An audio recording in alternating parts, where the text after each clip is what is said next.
हरे कृष्णा। एक बार फिर आप सबका हार्दिक स्वागत है आज के भगवद गीता क्लास में। आज 14वां अध्याय श्लोक संख्या 13।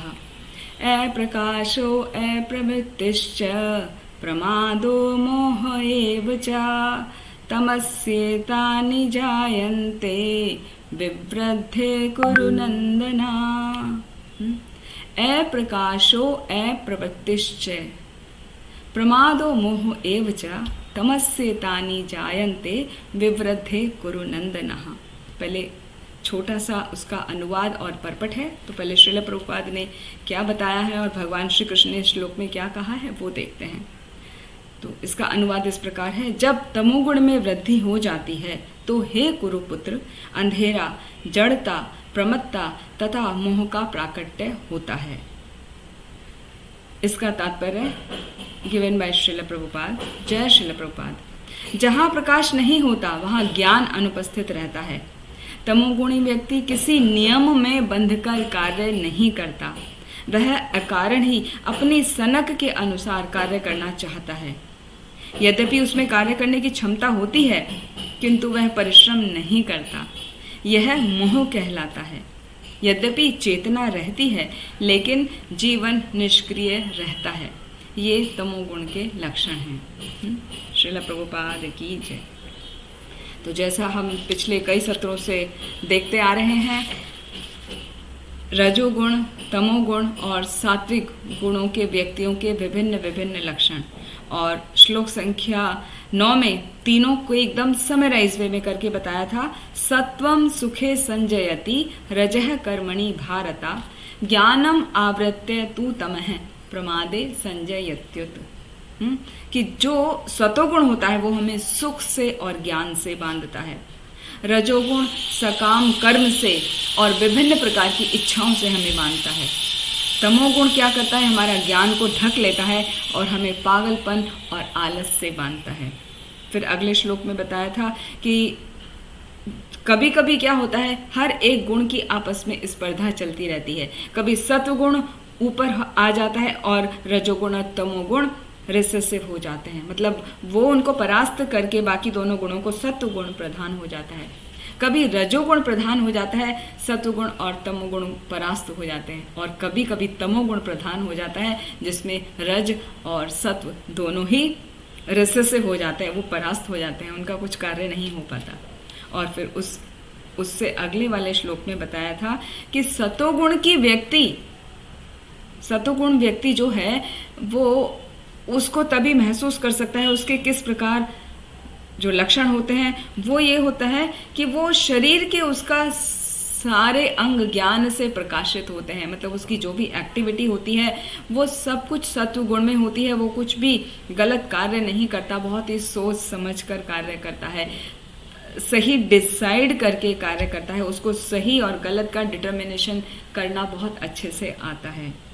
और जो लोभ, मतलब जो रजोगुण में रहता है, वो व्यक्ति बहुत लोभी होता है, बहुत चीज़ों से आसक्त हो जाता है और अपने सकाम कर्म फल में लगा रहता है। वो बहुत ही परिश्रम करता है और वो अपनी इच्छाओं को कंट्रोल नहीं कर पाता। किसी एक चीज़ की इच्छा करता है तो वो पूरा होने से पहले उसकी दूसरी इच्छा जागृत हो जाती है, तो उसको वो पूरा करने में लगा रहता है। इस प्रकार वो लालसा के लक्षण प्रकट करता है।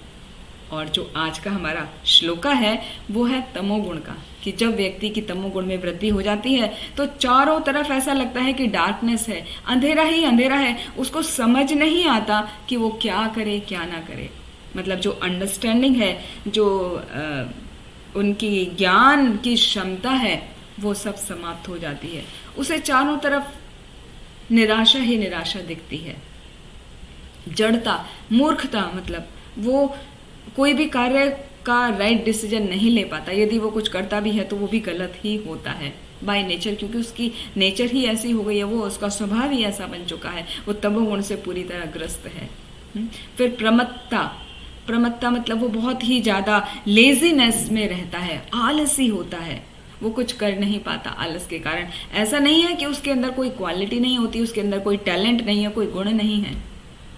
हर व्यक्ति में कोई ना कोई अच्छा गुण जरूर होता है और कोई ना कोई खराब क्वालिटी जरूर होती है। कोई भी व्यक्ति ऐसा नहीं है जिसमें केवल अच्छा ही हो, कोई बुराई ना हो, और कोई भी व्यक्ति ऐसा नहीं है जिसमें केवल बुराइयां ही बुराइयां हो, कोई भी अच्छा ही ना हो। तो ये जो तमोगुण से प्रभावित व्यक्ति होता है, तो ये कहा जाता है, ये कहा गया है यहाँ पर कि ऐसा नहीं है कि उसमें कोई अच्छाई नहीं होती, अच्छाइयाँ होती हैं, लेकिन वो उनको प्रकट नहीं कर पाता। क्यों? अपने आलस के कारण। वो हमेशा आलसी रहता है, उसकी जो नेचर है वो बहुत ही प्रमत्त रहता है।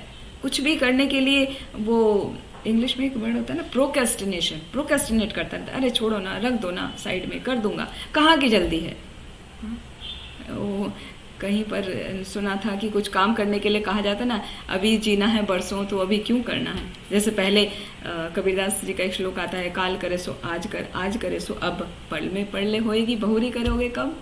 कि पल में तो यदि प्रलय हो जाएगी तो तुम कब करोगे। तो ये सतोगुणी वाले व्यक्ति के लक्षण होते हैं कि अभी करो। बल्कि रजोगुण प्रधान व्यक्ति के गुण होते हैं, बहुत रजोगुण होता है ना, बहुत पैशन होता है उसमें कि अभी करो, तुरंत कर लो सब कुछ, उसको इमीडिएट एक्शन चाहिए।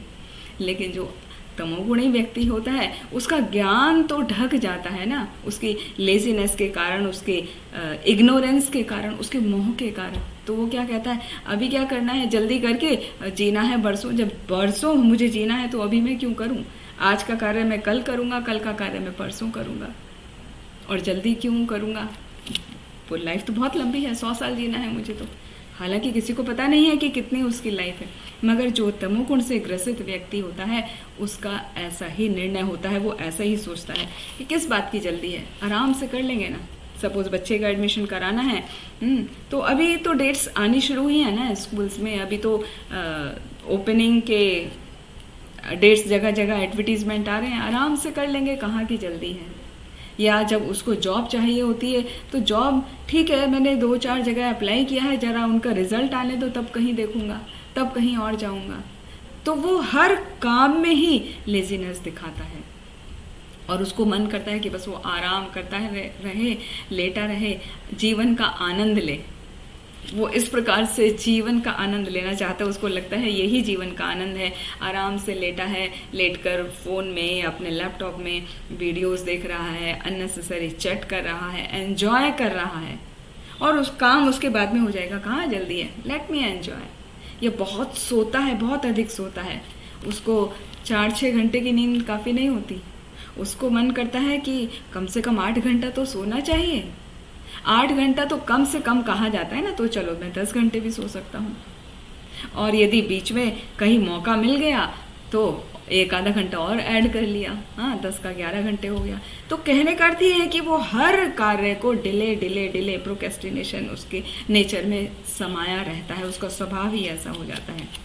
और अगला है वो मोह से घिरा होता है, इल्यूजन उसको पूरी तरह कवर करके रखता है। ये इल्यूजन की वजह से वो सही क्या है गलत क्या है उसको समझ नहीं पाता।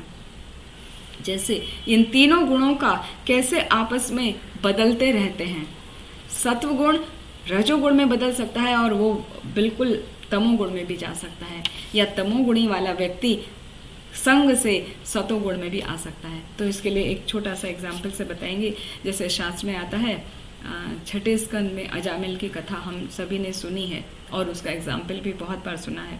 तो अजामिल वास्तव में क्या था, एक ब्राह्मण का पुत्र था, ब्राह्मण परिवार में, और ब्राह्मण परिवार भी साधारण ब्राह्मण परिवार नहीं, उच्च कोटि का ब्राह्मण परिवार था उसका।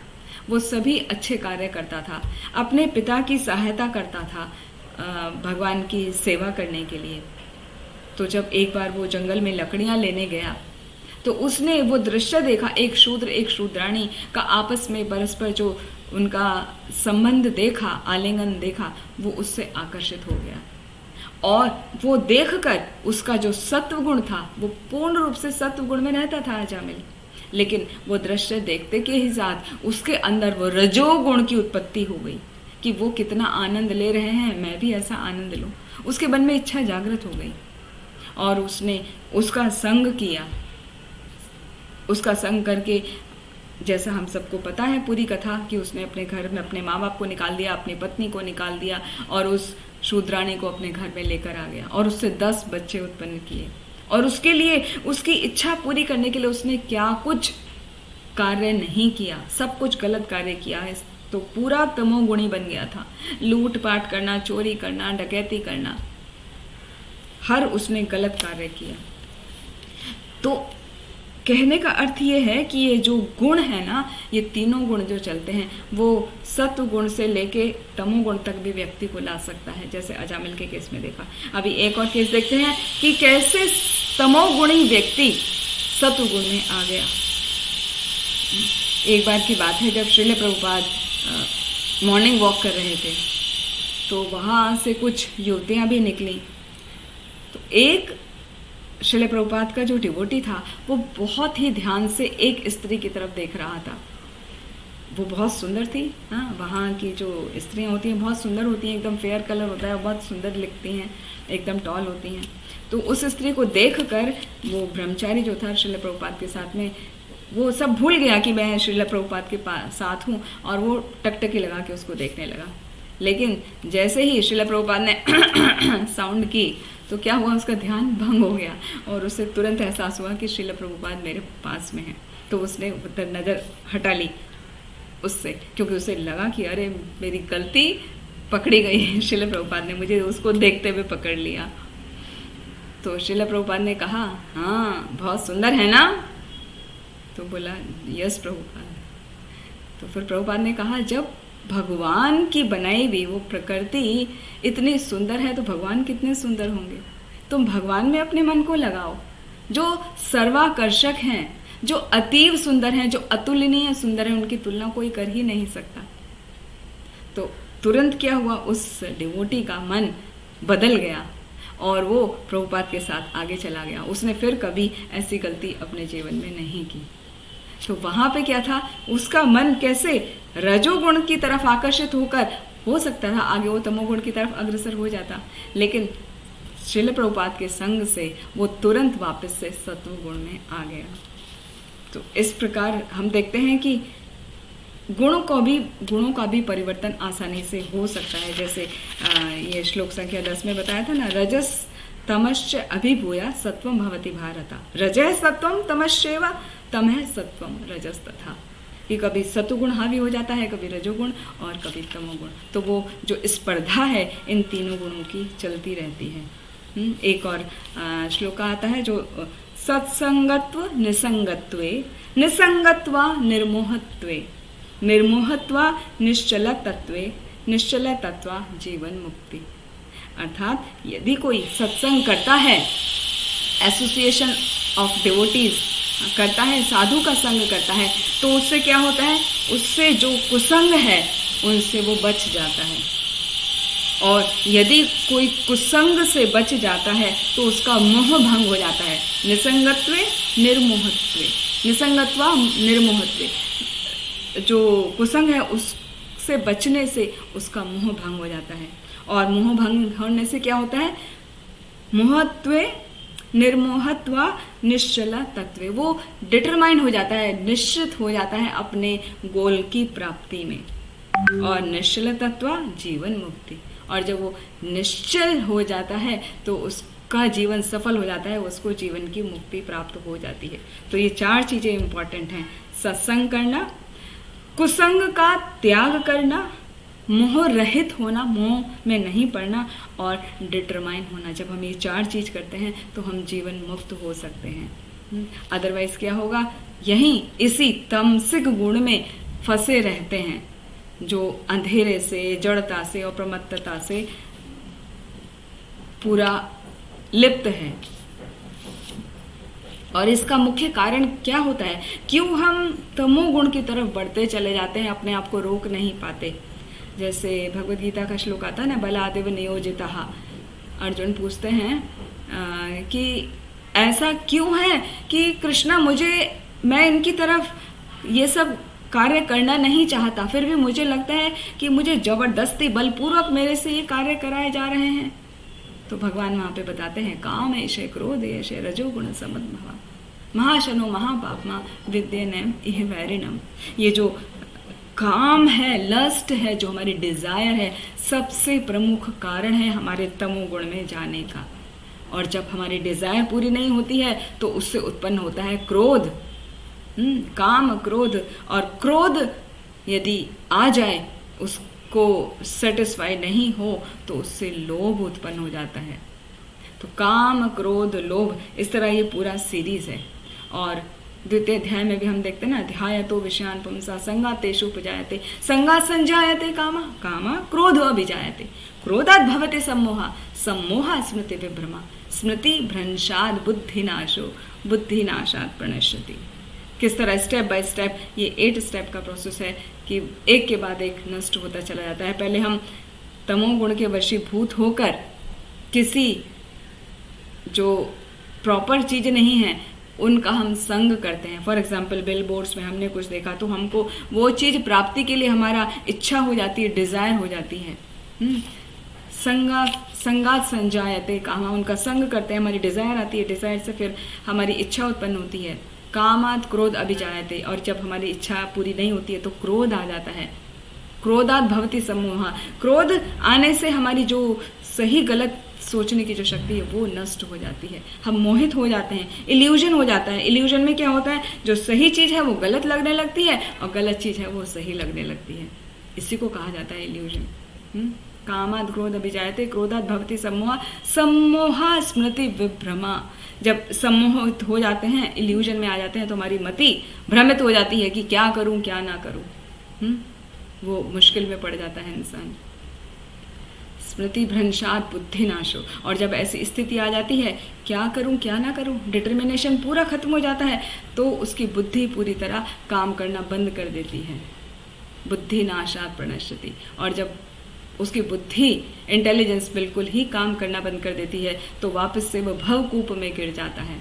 मतलब जो वो सक्सेस प्राप्त करना चाह रहा था, जो वो गोल अचीव करना चाह रहा था, वो गोल वो बिल्कुल भी अचीव नहीं कर पाता। यदि वो आध्यात्मिक गोल अचीव करना चाह रहा है तो वो नहीं कर पाएगा, और या वो मटेरियल गोल भी अचीव करना चाह रहा है अपने ऑफिस में, अपनी स्टडीज़ में, तो वो भी नहीं कर पाता है। इतना ज़्यादा प्रभाव डालता है ये तमोगुण हमारे ऊपर। शुरुआत होती है उसकी काम से, डिज़ायर से, और डिज़ायर पूरी करने के लिए फिर हम लोगों का संग करते हैं, फिर हमें क्रोध आता है, फिर लोभ होता है, फिर मोह होता है। इस तरह से धीरे धीरे करके हमारी बुद्धि नष्ट हो जाती है। इसीलिए ये बहुत खतरनाक है तमोगुण, क्योंकि यहाँ जैसे कहा जाता है कि जहाँ प्रकाश नहीं होता वहाँ पे ज्ञान अनुपस्थित रहता है। जब सूर्य निकलता है तो वहाँ पर अंधकार नहीं रहता। तो जैसे उसमें आता है चैतन्य चरितामृत में, कृष्ण सूर्य सम है, माया है अंधकार, जहाँ कृष्ण तहाँ नहीं माया अधिकार। जहाँ पे भगवान कृष्ण है वहाँ पर माया का अधिकार नहीं है, मतलब वहाँ पे इल्यूजन रह ही नहीं सकता। तो यदि हमें तमोगुण से बचना है तो हमें भगवान को सरेंडर करना चाहिए, भगवान के नाम का जप करना चाहिए, उनकी कथाओं का श्रवण करना चाहिए। तो हमको इल्यूजन प्रभावित नहीं करेगा, बिल्कुल भी प्रभावित नहीं करेगा। अज्ञान का अंधकार हमको कभी नहीं घेरेगा। तो सबसे जरूरी है हम भगवान के शरण में आकर साधु के संग द्वारा भगवान को पूर्ण रूप से समर्पित हो जाएं, तब हम तमोगुण से बच सकते हैं। वरना तमोगुण आसानी से आ जाता है और उसकी निरंतर वृद्धि होती चली जाती है, वो रुकता नहीं, वो थमता नहीं है। और ऐसा लगता है कि व्यक्ति पूरा सनकी हो गया और एक के बाद एक वो मिस्टेक करता चला जाता है और उसका जीवन पूरा निष्क्रिय बन जाता है। ऐसा नहीं है कि वो परिश्रम करना नहीं चाहता, वो परिश्रम करके बहुत कुछ कर सकता है। फॉर एग्जाम्पल लेते हैं लेबर टाइप के जो लोग होते हैं, जब तक वो कार्य कर रहे हैं, ऐसा नहीं है कि उनको इंटेलिजेंस नहीं है, बहुत इंटेलिजेंस होते हैं वो लोग, उनकी बहुत इंटेलिजेंस अच्छी होती है। कई बार इतना बढ़िया काम करते हैं, देख के लगता है अरे वाह, ये लोगों के अंदर भी इतनी बुद्धि है। तो ऐसा नहीं है कि बुद्धि की कोई कमी है, लेकिन आलस की वजह से या तमोगुण के प्रभाव की वजह से वो इल्यूजन में रहते हैं, वो उससे आगे जनरली निकल नहीं पाते। उनको लगता है कि ये परिश्रम करके ही मेरा जीवन यापन बहुत अच्छे तरीके से हो रहा है और मेरी लाइफ सफल है, सुखी है, वो उसके आगे सोच ही नहीं पाते। या कोई बच्चा है, जैसे हम स्कूल में देखते हैं स्कूलिंग चिल्ड्रन का, they are very much attached with the gadgets. Alexa एक डिवाइस है जो साउंड डिवाइस है और आपके साउंड वाइब्रेशन के अनुसार वो कार्य करता है। तो ऐसे ही हम एक देख रहे थे वहाँ पर पता चला कि आजकल के जो स्कूल गोइंग बच्चे हैं वो बहुत ज़्यादा उससे अटैच हो गए हैं। उनका हर कार्य वो एलेक्सा से ही करते हैं, उसी से वो डायरेक्शन लेते हैं, और वो क्या है, वो गूगल सर्च करके फटाफट बताते हैं। और कई बार क्या होता है, डिसीजन रॉन्ग हो जाते हैं। ज़रूरी नहीं है ना, वो तो मशीन है। तो ऐसा क्यों? क्योंकि वो कुछ करना नहीं चाह रहे, वो खुद इल्यूजन में रहते हैं। बच्चे परिश्रम नहीं करना चाहते, दूसरों से जो मेन सोर्स है वो नॉलेज गेन नहीं करना चाह रहे। जो इजीएस्ट वे है उसको तलाशते हैं कि सबसे ज़्यादा इजी वे है, सीधा गूगल सर्च करो। गूगल सर्च की भी ज़रूरत नहीं है अभी, तो उससे भी नेक्स्ट स्टेप है ये एलेक्सा को आप ऑर्डर दो और आपके काम हो जाएंगे। आप अपने कितने भी इलेक्ट्रिकल अप्लायंसेस हैं उनको ऑपरेट कर सकते हैं, अपना मेन गेट को ऑपरेट कर सकते हैं, बंद होना खुलना, या अपनी कुकिंग इलेक्ट्रिकल अप्लायंसेस जो हैं, माइक्रोवेव वगैरह, आपका वॉशिंग मशीन वगैरह, आप सब कुछ उससे ऑपरेट कर सकते हैं। इट्स लाइक अ रोबोट, बस आपका साउंड वाइब्रेशन आपको देना है। तो जब यदि हम वो करके करके उसके ऊपर डिपेंड करेंगे तो क्या होगा, तो हम पूरे तमोगुणी हो जाएंगे। क्योंकि हम आगे क्या है, हमारी जो कार्य करने की क्षमता है वो धीरे धीरे समाप्त हो जाएगी और मुंह में रहेंगे। और बाई चांस किसी दिन लाइट नहीं आई, या आपका कफ कोल्ड हुआ है, आपका गला खराब है, आपको प्रॉपर साउंड नहीं आ रही है, हाँ आवाज़ नहीं निकल रही, तो वो आपकी इंस्ट्रक्शंस को फॉलो नहीं करेगी, क्योंकि वो तो साउंड वाइब्रेशन पे काम करती है। तो मतलब ये जो नया नया टेक्नोलॉजी जो आ रही है ना, वो भी हमको तमोगुण की तरफ लेके जा रही है, यदि हम ध्यान से देखें तो तमोगुण से हमें बचना चाहिए, उसको अपने ऊपर प्रभावी नहीं होने देना चाहिए। जैसे श्रीमद् भागवतम के 10वें स्कंद में एक और एग्जाम्पल आता है नल, कुबर और मणिग्रीव का, जो हमने अभी दामोदर मास में पूरी लीला सुनी है, बार बार सुनी है। तो वो क्या है, वो तो कुबेर के दोनों पुत्र हैं और वो सत्व गुण प्लस रजोगुण मिश्रित हैं। वहाँ पे तो किसी भी चीज़ की कोई कमी नहीं है। मंदाकिनी रिवर तक में वो आके कैलाश पर्वत में जहाँ वो नदी बहती है वहाँ तक उनको अवेलेबिलिटी है कि वो वहाँ पे आ सकते हैं, स्नान कर सकते हैं और एंजॉय कर सकते हैं। लेकिन क्या कि मणिग्रीव और नलकुबर ने अपनी जो फैसिलिटी है उनका दुरुपयोग किया। वहाँ पे वो जो अप्सराएं हैं उनके साथ में वो नग्न स्नान कर रहे थे। तो फल क्या मिला? फल मिला उनको कि उनको अगले जन्म में वृक्ष बनना पड़ा। नारद मुनि की कृपा से उनको नंद बाबा के 2 अर्जुन वृक्ष बनने का वरदान मिला। यमल अर्जुन बोला गया, यमल मीन्स ट्विन्स। तो अर्जुन के यमल ट्विन ट्री वहाँ पर वो बने और जिनका उद्धार भगवान श्री कृष्ण ने किया उस लीला में। तो यहाँ पर ये एग्जाम्पल हमने इसलिए लिया कि ये समझाने के लिए कि तमोगुण से व्यक्ति कितना जल्दी प्रभावित हो जाता है। रजोगुण में रहते हुए तमोगुण की तरफ टर्न होना बहुत इजी होता है। तो ऐसा नहीं समझना चाहिए कि हम रजोगुण में हैं, हम सारे कार्य पैशन के साथ में कर रहे हैं तो तमोगुण तो बहुत दूर है, तमोगुण हम पर प्रभावी नहीं होगा। तमोगुण हम पर कभी भी किसी भी हाल में प्रभाव डाल सकता है। तो हमको बहुत ध्यान रखना चाहिए कि हमें अपनी लाइफ को कैसे स्पेंड करना है। हमेशा सत्संग करना चाहिए और सबसे इम्पॉर्टेंट है GSS फिल्टर, गुरु, साधु और शास्त्र। कुछ भी आप कार्य कर रहे हैं तो गुरु से पूछकर करें, गुरु की आज्ञा के अनुसार करें। फिर उसके बाद में साधु जो आपके शिक्षा गुरु हैं, आप उनके निर्देशन में रह के तब आप अपने जीवन का डिसीजन लें, अपने कार्यों को करें, खासकर आपके आध्यात्मिक जीवन को करें। और उसके बाद शास्त्र, यदि आपको फिर भी सेटिस्फैक्शन नहीं लग रहा है तो आप शास्त्र के अनुसार अपने कार्यों को करें। तो जब आप गुरु, साधु और शास्त्र इन तीनों को सम्मिलित रूप से लेकर अपने जीवन को चलाते हैं तो कभी भी हम तमोगुण में नहीं पड़ सकते। तो तमोगुण से बचने का सबसे अच्छा तरीका है use GSS filter, always everywhere in your life. और उससे आपकी चेतना, आपका जो कॉन्शियसनेस है वो भगवान में ही फोकस रहेगी, क्योंकि गुरु भी, साधु भी और शास्त्री ये तीनों ही भगवान की शरणागति होने को बताते हैं। और इस प्रकार हमारा जीवन सुचारू रूप से, सुंदर रूप से चलता है। अदरवाइज क्या होगा, जैसे एक एक फायर पतंगा बोलते हैं ना उसको, वो आग में प्रवेश करता है। उसको आग जो है, फायर बहुत अट्रैक्टिव लगती है, वो उसमें प्रवेश कर जाता है, और प्रवेश करने का फल क्या होता है, वो उसमें मर जाता है, गिर के जल जाता है। तो रजोगुण से हम सभी बहुत आकर्षित हो जाते हैं, प्रभावित हो जाते हैं बहुत आसानी से। हमने किसी के अंदर भी कोई गुड क्वालिटीज़ देखी, सपोज कोई बहुत अच्छा कीर्तन करता है, कोई बहुत अच्छी क्लास देता है, कोई बहुत अच्छा मृदंग बजाता है, या कोई बहुत अच्छी कुकिंग सेवा करता है, तो उसको देख के हमारा फीलिंग आता है कि हम भी करें, हमें भी ऐसा करना चाहिए। हालांकि ये जो मैं एग्जाम्पल ले रही हूँ ये सारे स्पिरिचुअल एग्जाम्पल हैं, तो स्पिरिचुअल एग्जाम्पल में भी हमें रजोगुण आ जाता है कि मुझे भी वैसा करना है, मुझे भी वैसा बनना है, वैसे ही सेवा करनी है। तो उसमें कोई खराबी नहीं है, बहुत अच्छी बात है, वो करना चाहिए। क्योंकि आध्यात्मिक जब हम कार्य करते हैं उसमें हम जितना से ज़्यादा रजोगुण लेकर आएंगे तभी हम उतनी अच्छी सेवा करते रहेंगे, वरना तमोगुण में चले जाएंगे। हाँ, लेजी होके घर में बैठ जाएंगे, कहेंगे कि हमें तो अपनी जप सेवा करनी है, बिकॉज जप सेवा इज़ द मोस्ट इम्पॉर्टेंट सेवा, सभी सेवाओं में सर्वोपरि है, तो मैं अपना घर में बैठ के आराम से जप करूँगा, अपने आप अध्ययन कर लूँगा, कोई क्लासेस अटेंड करने का ज़रूरत नहीं है। तो वो धीरे धीरे क्या होगा, तमोगुण में ले जाएगा। तमोगुण में कैसे, हमको नींद आएगी, हमारा माइंड बिविल्डर हो जाएगा, हमको जो पढ़ेंगे वो समझ में नहीं आएगा, है ना। वो स्टेप बाय स्टेप हम इस प्रकार से होते चले जाते हैं। जैसे उसमें आता है भक्ति रसामृत सिंधु में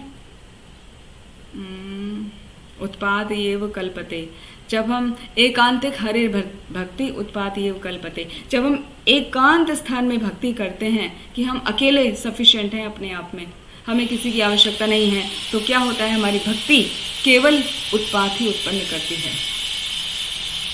इसीलिए भक्तों का संग बहुत जरूरी है। भक्तों के संग में आके हम विभिन्न प्रकार के प्रजल्पा से बचेंगे, प्रमाद से बचेंगे, मोह से बचेंगे। तो भक्तों का संग बहुत ही इम्पॉर्टेंट है। जैसे कहा, सत्संगत्वा निसंगत्वे, सत्संग से ही हमारा निसंग निकल पाता है, मतलब हमारा कुसंगति निकल पाती है। और उपदेशामृत में भी एक श्लोक आता है, अत्याहारा आशस्य प्रजल्पो नियमाग्रह संगस्य लौलम च षड्भिर भक्ति विनश्यति। ये 6 प्रकार की बातें जो है हमारे सभी भक्ति के गुणों को भी नष्ट कर देती हैं। और ये 6 हमने क्यों बताए यहाँ पर, क्योंकि ये सभी हमारे तमोगुण को दर्शाते हैं। यदि हमने भक्ति के कार्यों में लगे हैं, चलो प्रसाद खाया, पहला अत्याहार ही लेते हैं, हम खा रहे हैं तो हमने पूरा पेट भर के खा लिया, कि वो तो प्रसाद ही तो खा रहे हैं, उसमें कौन सी खराब बात है। तो क्या होगा, ज़्यादा प्रसाद पालेंगे ना तो एकदम पेट फूल जाएगा, आपको लगेगा कि अभी सोने के अलावा कुछ नहीं ऑप्शन बचा है, क्योंकि हिला ही नहीं जा रहा, इतना खा लिया, पूरा नोज तक आपने फिल करके खा लिया। तो वो नहीं होना चाहिए। अत्याहारा प्रयासस्य, यदि आप बहुत ज़्यादा प्रयास करते हैं, यदि आप भक्ति के कार्यों में भी बहुत ज़्यादा प्रयास कर रहे हैं, तो आपका जो बॉडी का रेस्ट है वो ख़त्म हो जाएगा। हाँ, कि हम कंटिन्यूस करेंगे 4 घंटे, 8 घंटे, 10 घंटे, 16 घंटे, 18 घंटे, 2 घंटे हम स्लीप ले लेंगे, काफ़ी है। तो बॉडी अनरेस्ट होने की वजह से आपकी जो क्षमता है वो धीरे धीरे धीरे धीरे घटती जाएगी, और उसका सबसे पहले इफेक्ट आता है हमारे ब्रेन पर। हमारे जो डिटर्मिनेशन पावर होती है ना, सही और गलत चूज़ करने की, वो खत्म हो जाती है। तो ऐसा नहीं है कि भक्ति के कार्य में हमें ये सोचें कि वो सारे सत्वगुण वाले ही हैं। यदि वहाँ पे हमने कंट्रोल नहीं किया तो वो भी हमको तमोगुण की तरफ लेके जा सकते हैं, जो ये वाला श्लोक प्रदर्शित करता है। अत्याहारा प्रयासस्य प्रजल्प नियमाग्रह, प्रजल्प करेंगे, अननेसेसरी टॉक करेंगे। भले हम डिवोटी से बात कर रहे हैं, अब डिवोटी से बात करने के लिए हमने क्या किया, और भाई कैसे हो, क्या चल रहा है, अरे तुमने सुना आजकल वहाँ उसके साथ ये चल रहा है, उसने ऐसी सेवा करी, वहाँ बहुत अच्छा हुआ, लेकिन पता है ये गड़बड़ हो गया। तो वो आप कहाँ एंटर कर गए, आपने बातचीत शुरू की, प्रजल्प करते करते आप पता ही नहीं चला कहाँ आप रॉन्ग डायरेक्शन में टर्न कर गए। ऐसे ही नियम आग्रह है, नियम को यदि हम पालन कर रहे हैं बहुत ही दृढ़तापूर्वक कि मुझे रोज सुबह 4 बजे उठना है, तबीयत ठीक नहीं है तभी भी आप कोशिश कर रहे हैं, बहुत अच्छी बात है, आपको फॉलो करना चाहिए। लेकिन जब आप बीमार हों उस वक्त आपको हेल्थ का ध्यान रखना चाहिए। यदि उस वक्त हेल्थ का ध्यान नहीं दिया तो हो सकता है आप हफ्ते 10 दिन में ठीक हो जाते, और आपने हेल्थ का ध्यान नहीं दिया तो वो आपको महीनों लग जाते हैं रिकवर करने के लिए, गुड हेल्थ को वापस लाने के लिए। तो इसीलिए हमें हर चीज़ में देखना चाहिए, भले हम भक्ति की क्रियाएं कर रहे हैं, कि वो एक्सेस में तो नहीं हो रही हैं। ये जो 6 बातें हैं वो एक्सेस शो करने वाली हैं, कि खा रहे हैं तो एक्सेस में अत्याहार हो गया, हाँ, अत्याहारा प्रयास है, बहुत ज़्यादा हम प्रयास कर रहे हैं तो वो एक्सेस में हमने डाल दिया। फिर प्रजल्पा किया, वो भी थोड़ा बहुत तो ठीक था कि हालचाल जानने के लिए और क्या चल रहा है, जिससे मैं भी सेवा में ज़्यादा से ज़्यादा लगूँ, उतना तो ठीक है, लेकिन उसके अंदर और डीप में पहुँच गए तो वहाँ पे वो गड़बड़ हो गया। तो excess of everything is bad, चाहे वो हमारे भक्ति के ही कार्य क्यों ना हो, वो भी हमें तमोगुण में ले जाते हैं, हमें अंधकार में ले जाते हैं, हमें प्रमत्ता से घेर लेते हैं और हमें मोह से पूरा कवर कर लेते हैं।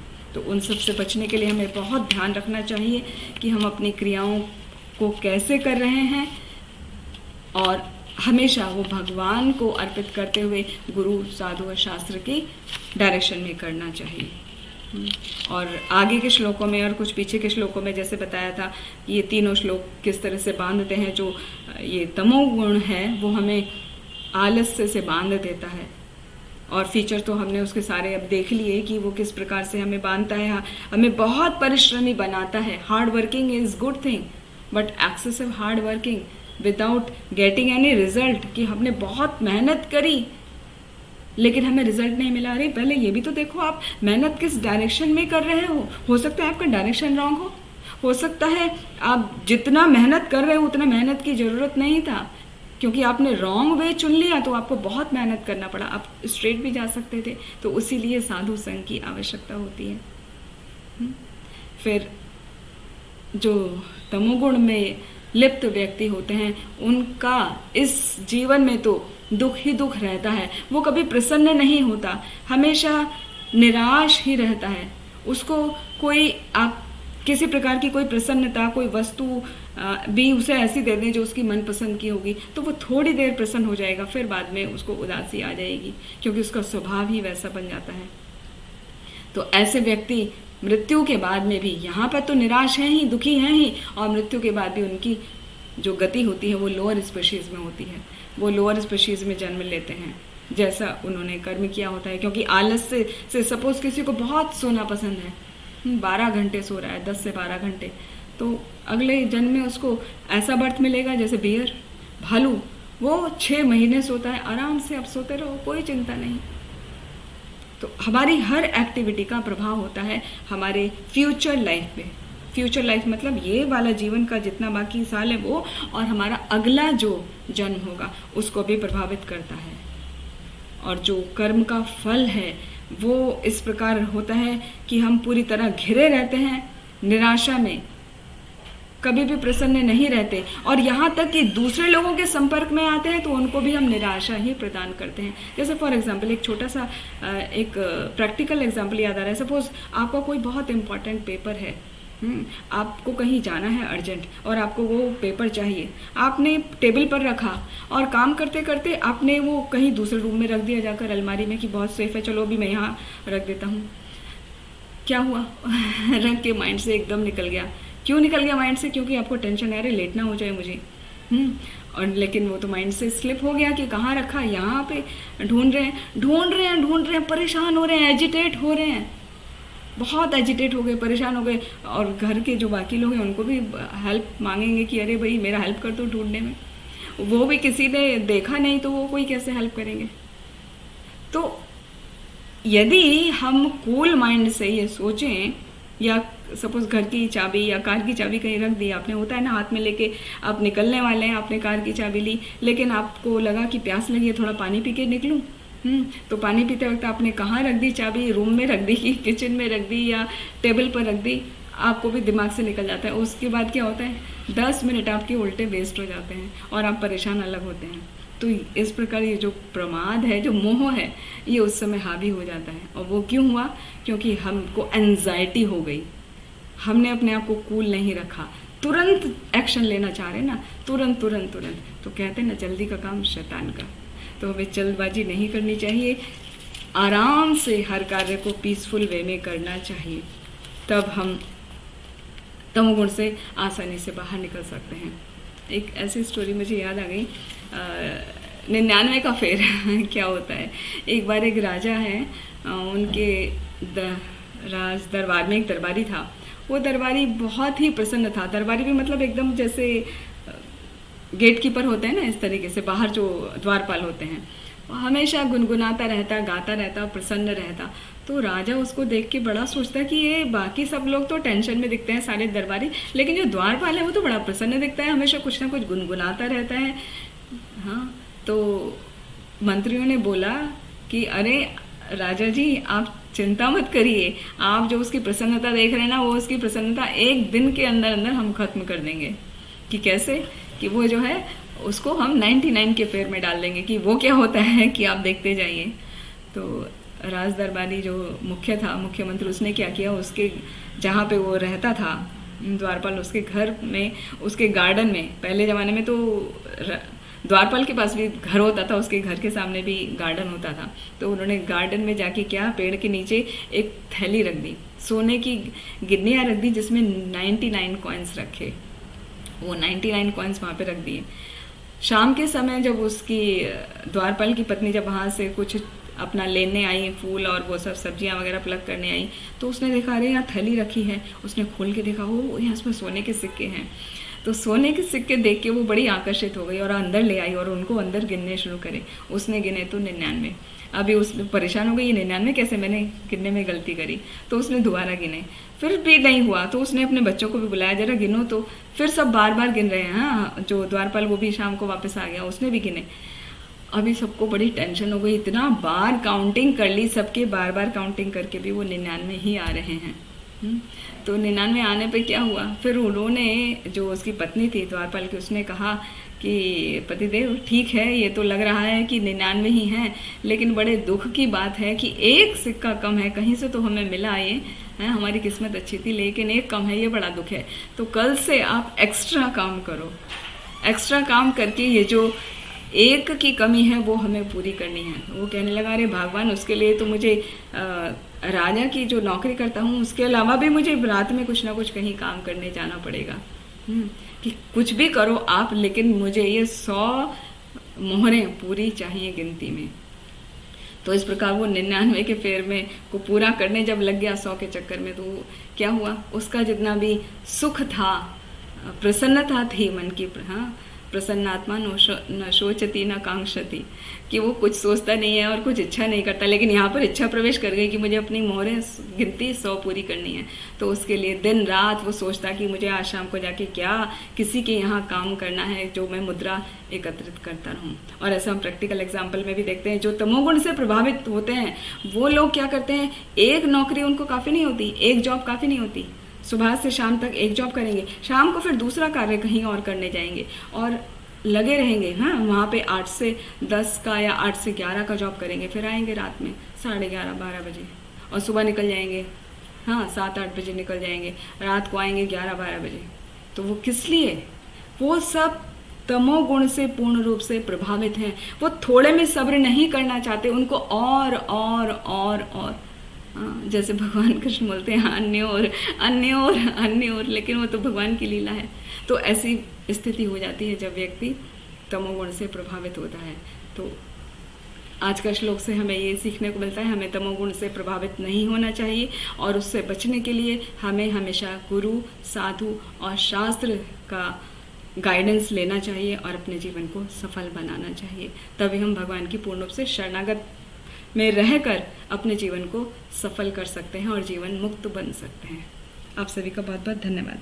हरे कृष्णा। किसी का कोई प्रश्न है तो ले सकते हैं। हरे कृष्णा। दंडवत प्रणाम प्रभु जी। चेतना रहती है मतलब उसको कॉन्शियसनेस पूरी है, वो व्यक्ति कॉन्शियस है, वो अपने सब कार्यों को भली प्रकार करता है, लेकिन उसका जीवन निष्क्रिय है। जीवन निष्क्रिय का मतलब है कि वो सही गलत का फैसला नहीं ले पाता। कॉन्शियसनेस तो ये हो गई ना कि लाइक आप लाइव हैं तो आपको पता है कि क्या चल रहा है आसपास। आपके हाथ में सपोज कोई कट लगा तो आपको तुरंत पता चला कि ओ मेरा हाथ कट गया, तो वो चेतना कॉन्शियसनेस पूरी है आपकी बॉडी में। तो जो तमोगुणी वाले व्यक्ति हैं वो पूर्ण रूप से कॉन्शियस होते हैं, किसी प्रकार की कॉन्शियसनेस में कोई कमी नहीं होती है, लेकिन वो निष्क्रिय रहते हैं। निष्क्रिय का मतलब है कॉन्शियसनेस है, उन्हें पता है मुझे ये काम टाइम से ख़त्म करना है, तभी मुझे पैसा मिलेगा। लेकिन क्या करेंगे, वो निष्क्रिय रहेंगे। हाँ, मतलब ठीक है, कहाँ जल्दी है, कर लूँगा ना, वो 2 घंटे गए तो काम है, लास्ट मोमेंट पे करते हैं, वो प्रोक्रेस्टिनेट करते रहते हैं। तो इस तरह यहाँ पे वो मतलब है, वो पूरा जीवन को ही अपने इस प्रकार वो निष्क्रिय करके रखते हैं। विवाह करने का सही उम्र है 25 साल तक। अभी क्या करना, जैसे आजकल हम देखते हैं ना, सभी यंग जनरेशन 30 से पहले कोई करना ही नहीं चाहता कि बाद में करेंगे, देर करेंगे, 30 का 35 तक चले जाते हैं। तो इस प्रकार उसको समझना चाहिए कि उनका जीवन निष्क्रिय है। निष्क्रिय से मतलब टोटली ये नहीं कि वो बेड पे लेट गया है, लाई डाउन हो गया है, कुछ कर नहीं पा रहा है, वो निष्क्रिय से मतलब नहीं है। निष्क्रिय मतलब जो एक क्रियावान होना चाहिए उसका जीवन, वो उसको पीछे करता जाता है, क्योंकि वो प्रोक्रेस्टिनेट करता है हर बात को, आज नहीं कल, कल नहीं परसों, ये मतलब है उसका। ठीक है प्रभु जी? हाँ बिल्कुल बिल्कुल बिल्कुल बिल्कुल, नॉन प्रोडक्टिव रहेगा वो, जो उसका प्रोडक्शन है उस पर वो ध्यान नहीं देता कि मुझे कुछ करना है, कंपनी ने काम दिया है कि आप इतना ऑर्डर प्लेस करोगे तो आपका इतना प्रॉफिट मिलेगा। वो सोचेगा अच्छा ठीक है, मैं मंथ के जो लास्ट 5-10 डेज होंगे ना उसमें कर लूँगा, बाकी 20 डेज में आराम करता हूँ ना, कहाँ की जल्दी है। तो वहाँ पे वो उसका नॉन प्रोडक्टिव हो जाता है और उसका स्लोली रिजल्ट भी कम होता चला जाता है। और बाद में वो सोचता है ऐसा क्यों हो रहा है, मैं तो काम करता हूँ। तो इस प्रकार चेतना है, समझता है वो, मगर वो काम नहीं कर पाता। ठीक है प्रभु जी? हरे कृष्ण। हाँ जी, हरे कृष्ण, धन्यवाद, प्रणाम। 2 वॉइस आ रही है मुझे। नीलिमा माता जी, आप कुछ पूछ रहे हैं या? हाँ जी, हाँ जी, बोलिए। बहुत सुंदर क्वेश्चन है माता जी आपका, thank you for asking such a practical question.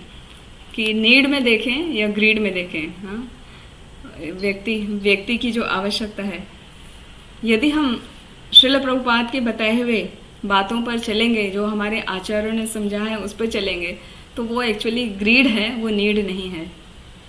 क्योंकि सभी आचार्य हम बताते हैं हमें कि हमारा कैसा जीवन होना चाहिए, सादा जीवन, उच्च विचार, simple living and high thinking. और होता क्या है, हम लोगों का थिंकिंग तो सिंपल है या हाई है, that depends person to person, लेकिन हाई लिविंग जरूर होना चाहिए। स्टैंडर्ड सिंपल लिविंग किसी का कोई रखना नहीं चाहता, वो स्पर्धा लगी हुई है। अच्छा, मेरे पास ये जो मेरे फ्रेंड था, हम लोगों ने साथ साथ अपना लाइफ का शुरुआत किया, तो उसके पास आज गाड़ी है, उसके पास आज फ्लैट है, और 10 साल बाद देखते हैं तो उसने तो 2 BHK लिया था, अभी तो उसका 4 BHK हो गया है, गाड़ी भी उसने बड़ी ले ली है। मेरे पास तो अभी उतना ही है। अरे मुझे और प्रयत्न करना चाहिए, वो मेरी नीड है एक्चुअली। अभी बच्चे भी बड़े हो रहे हैं, हाँ, 2 बेडरूम से भी काम नहीं चलता, 3 बेडरूम चाहिए। तो वो उसकी नीड वो समझ रहा है, वास्तव में वो उसकी नीड नहीं है, वो उसकी ग्रीड है, क्योंकि वो सिंपल लिविंग नहीं करना चाह रहा है, उसका हाई लिविंग स्टैंडर्ड बनाना चाह रहा है, क्योंकि उसके रजोगुण से वो बहुत ज़्यादा प्रभावित है। तो रजोगुण के प्रभाव में आके उसका नीड, वो उसका ग्रीड बन चुका होता है।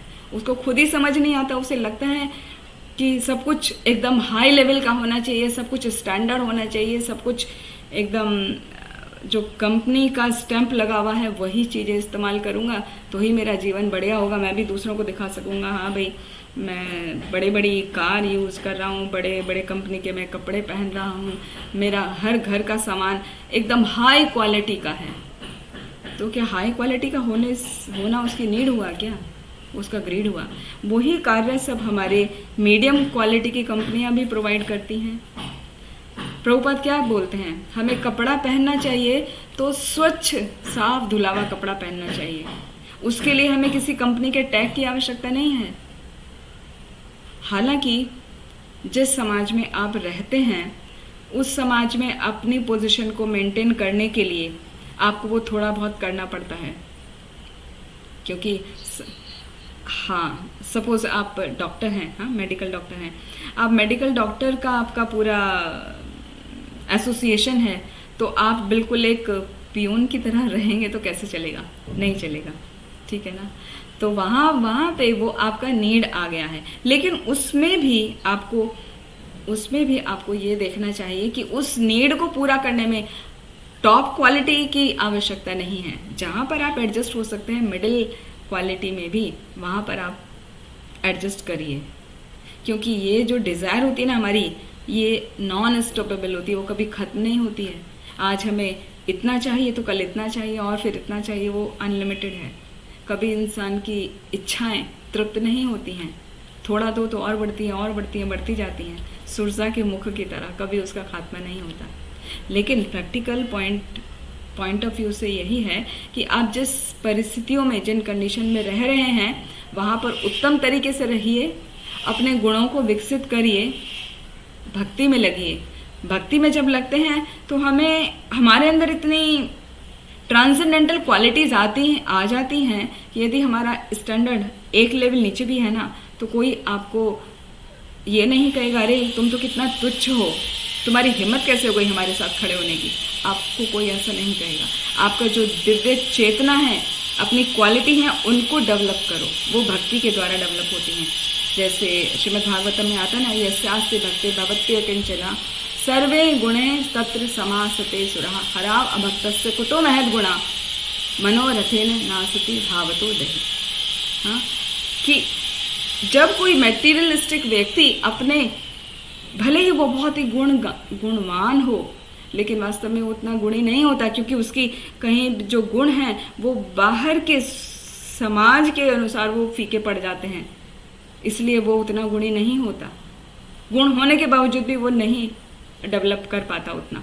लेकिन यदि कोई भक्त है, भगवान का भक्त है, भक्ति करता है, तो उसके अंदर वो क्वालिटी जो उसने आर्टिफिशियली डेवलप की होती हैं, वो आर्टिफिशियल नहीं रहती, वो दिव्य हो जाती हैं, क्योंकि उसको भगवान की कृपा प्राप्त होती है। जब वो क्वालिटी उसकी दिव्य हो जाती हैं तो उसके अंदर अपने आप ही एक तेज, एक ओज आ जाता है, जिसको देखकर हर कोई व्यक्ति प्रभावित होता है। तो बाई चांस, जैसे हमने एक एग्जांपल दिया कि आपका डॉक्टर्स वाला एसोसिएशन है, आप मेडिकल फील्ड में हैं, तो आपको वो मेंटेन करने के लिए थोड़ा बहुत करना पड़ेगा। लेकिन यदि आपके अंदर डिवाइन क्वालिटीज़ आपने अपने अंदर डेवलप की हुई हैं, तो वो कभी भी आपको ऐसा नहीं कहेंगे कि आपका स्टैंडर्ड डाउन है। वो आपको और प्रेज करेंगे कि यार you are the best one among all of us. हाँ, बिल्कुल। आपका प्रश्न है कि बच्चों को किस प्रकार इन सब बातों के लिए कन्विंस करें। माता जी, उसके लिए हमें दो चीज़ की आवश्यकता पड़ेगी, एक तो भक्ति की, एक तो धैर्य की। दूसरा धैर्य। भक्ति जो आप कर रहे हैं, वो भक्ति का सीड बच्चों के अंदर भी डेवलप करिए, उनको सेटिस्फाई रहना सिखाइए कि जो मिल रहा है उसमें संतोष करें। अपने आप को हमेशा ब्लेस्ड समझें कि भगवान की बहुत बड़ी कृपा है जो मुझे ये मिल रहा है, मेरे इतने अच्छे माता पिता हैं जो इस सिचुएशन में होते हुए भी हम कितना अच्छे से रह रहे हैं। उनको आप कंपैरिजन के तौर पे अपना पुराना बता सकते हैं, when you were a child, जब आप छोटे बच्चे थे, आपने किन किन परिस्थितियों में अपने आप को उभारा है, किस तरह आप बड़े लेवल पर आए हैं, वो सब आप बता के उनको उसकी जो डेंसिटी है, डेप्थ है, वो समझा सकते हैं कि भक्ति के द्वारा किस तरह हम हर एक स्टेप आगे बढ़ते गए। तो पहला है भक्ति, और दूसरा हमने क्या बताया था? धैर्य। धैर्य बहुत ज़रूरी है। तो धैर्य रखना बच्चों को सिखाएं और धैर्य खुद भी लाएं। बच्चों को रखना कैसे सिखाएं? बच्चों को समझाएं कि बेटा अभी आप छोटे हो, अभी आपको धीरे धीरे सब क्वालिटी डेवलप करना है, तो आपको हम अपने हिसाब से बेस्ट दे रहे हैं, आप उसमें संतोष करो, क्योंकि संतोष जो है वो सभी गुणों में प्रधान माना जाता है। यदि किसी के पास संतोष का गुण है ना, तो वो हमेशा प्रसन्न रहता है। तो ये बात बच्चों को सिखाएं। जैसे हमारे बचपन में हमारे पेरेंट्स ने सिखाया कि आपको फ्रेंड नहीं है उसके लिए चिंता नहीं करना, आप बुक रीडिंग करो, books are the best friends. हाँ, satisfaction is the best quality. तो संतोषी बनना बहुत आवश्यक है। तो बच्चों को समझाएं कि जो है बेटा आप उसमें संतोष रखना सीखो, क्योंकि बाहर आप जितना देखते जाएंगे, आप कोई लिमिट नहीं है। आपका फ्रेंड ये वाली क्वालिटी कुछ फॉलो कर रहा है, उसके पेरेंट्स उसको अवेलेबल करा रहे हैं, तो हम चलो जैसे तैसे करा देंगे, फिर आपका वो सर्कल बन जाएगा, फिर आप उस सर्कल में जाके और ज़्यादा हाई क्वालिटी की डिमांड करेंगे, और ज़्यादा हाई क्वालिटी, तो वो क्वालिटी कभी भी ख़त्म नहीं होती है, उसका डिमांड कभी ख़त्म नहीं होता है। तो उनको समझाएं धैर्य रखना कि अभी आप धैर्य रखो, सब धीरे धीरे अच्छा होता चला जाएगा। और दूसरी बात, आप भी एज बीइंग ए पेरेंट आप भी धैर्य रखें, ये समझ के कि बच्चा अभी नासमझ है, यदि वो डिमांड कर रहा है उसको प्रेम से समझाएं।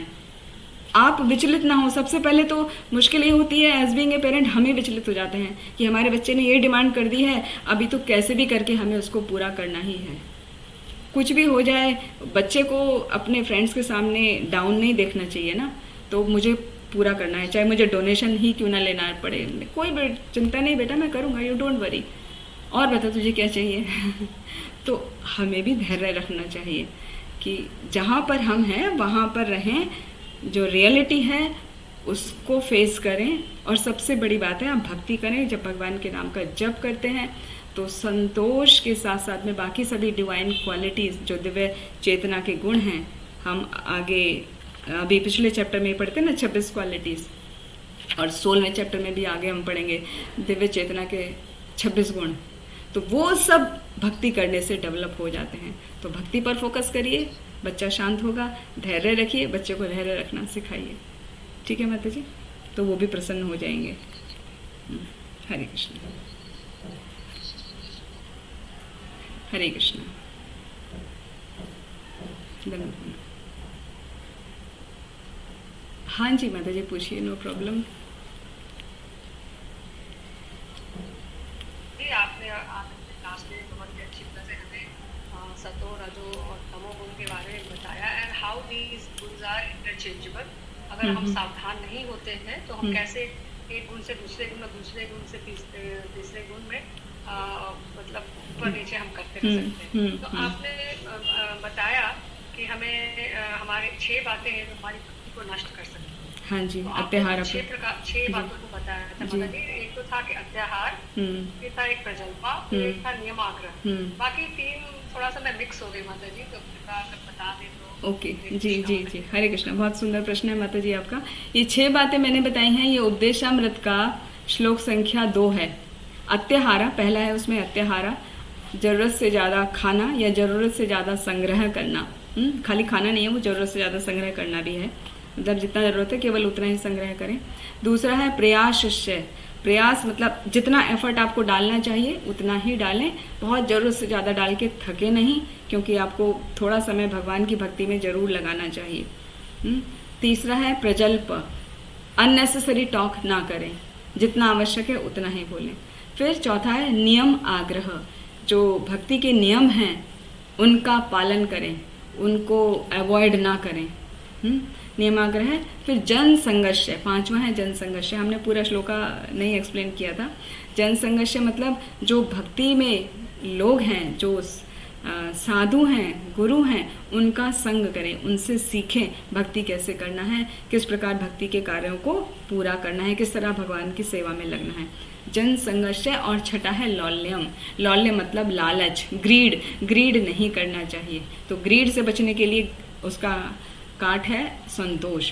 जब हमें संतोष होगा तो हम ग्रीडी नहीं होंगे, लालची नहीं होंगे, क्योंकि लालची जो है वो हमें सीधा तमोगुण में लेके जाता है, लालची होने का गुण।